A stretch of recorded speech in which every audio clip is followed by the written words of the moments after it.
Assalamualaikum warahmatullahi wabarakatuh. Salam sejahtera untuk kita semua. Puji dan syukur atas nikmat yang Allah limpahkan sehingga kita dapat berkumpul dalam keadaan sehat pada hari ini. Sebelumnya yang saya hormati guru pelajaran farmakognosis Ibu Anita RS, Pram APT. Yang saya hormati teman-teman sekalian. Di sini kami akan mempresentasikan hasil diskusi kami tentang Simplicia Plus. Sebelumnya, perkenalkan dulu anggota kelompok kami yang beranggotakan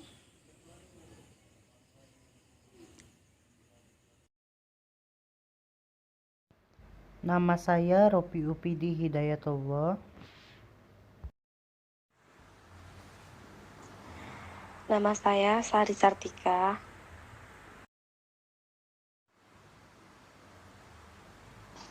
Nama saya Siti Nurma Cairani. Nama saya Tasya Medi. Apa itu Simplicia virentiflos? Sebelum kita ke Simplicia virentiflos, kita sebaiknya mengetahui apa itu Simplicia Plus. Yang pertama itu Simplicia. Simplicia artinya bahan alamiah yang dipergunakan sebagai obat yang belum mengalami pengolahan apapun juga, dan kecuali dikatakan lain berupa bahan yang telah dikeringkan. Berikut ini adalah gambar Simplicianya. Itu contoh-contoh dari Simplicia, baik dari plus dan lain sebagainya. Yang kedua itu plus. Plus adalah bagian tanaman berupa bunga. Ini contohnya, itu contohnya bunga virentiflos ya. Yang kita akan gabungkan atau kita simpulkan itu Simplicia plus ialah bagian tanaman berupa bunga yang telah dikeringkan. Ini juga contoh dari virentiflos. Virentiflos. Nama lainnya itu bunga virenti atau bunga krisan. Nama tanaman asalnya itu Chrysanthemum cinerari atau VIS. Nama family-nya Asteraceae. Untuk zat khasiat atau kandungan dari virentiflos itu yang pertama virentri 1 yang berisi virentolon plus asam monokrisantomat. Yang kedua itu Perentri 2 yang berisi virentrolon dan asam dikrisantomat. Dan yang ketiga itu perentolon dan sinerin 2 serta minyak atsiri yang mengandung parafin, viretrosin dan krisantemin.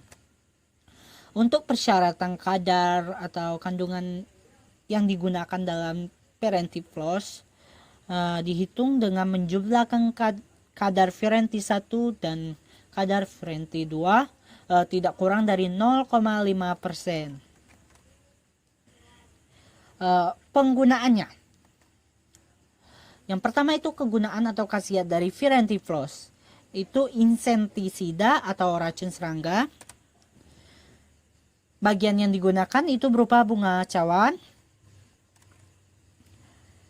Untuk penyimpanannya dalam wadah tertutup baik atau bisa seperti di PPT itu di gambar di atas jam itu berupa contoh dari wadah tertutup baik.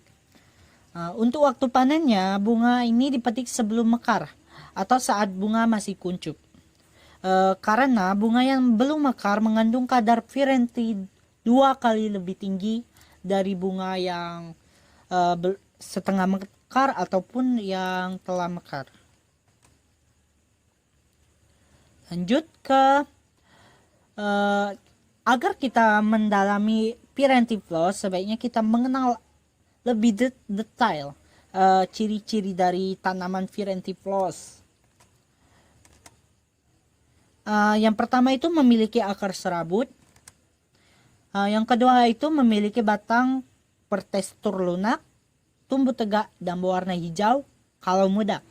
Sedangkan kalau telah berusia atau telah tua, maka tanamannya itu hijau kecoklatan dan berbentuk bulat dan kasar.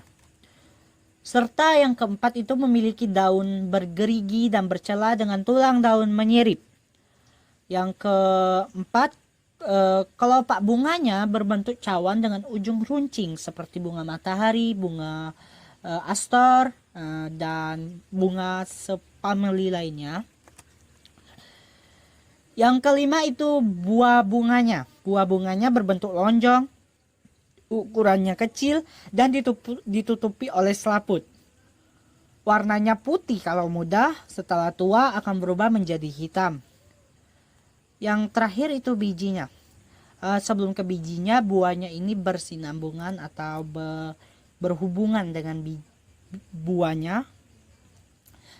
Karena bunga Pyrantiflos ini mengalami penyerbukan yang buah akan menjadi biji, sehingga bijinya itu hampir sama ya seperti buahnya, sehingga bijinya itu berukuran kecil dan berbentuk lonjong serta hitam, berwarna hitam. Oke, terima kasih atas perhatiannya. Kurang lebihnya saya dan teman-teman saya mohon maaf. Demikian presentasi kami hari ini. Semoga bermanfaat untuk kita semua. Amin. Semoga apa yang disampaikan barusan dapat diambil ilmunya. Kepada Allah kami mohon ampun. Kami akhiri. Wassalamualaikum warahmatullahi wabarakatuh.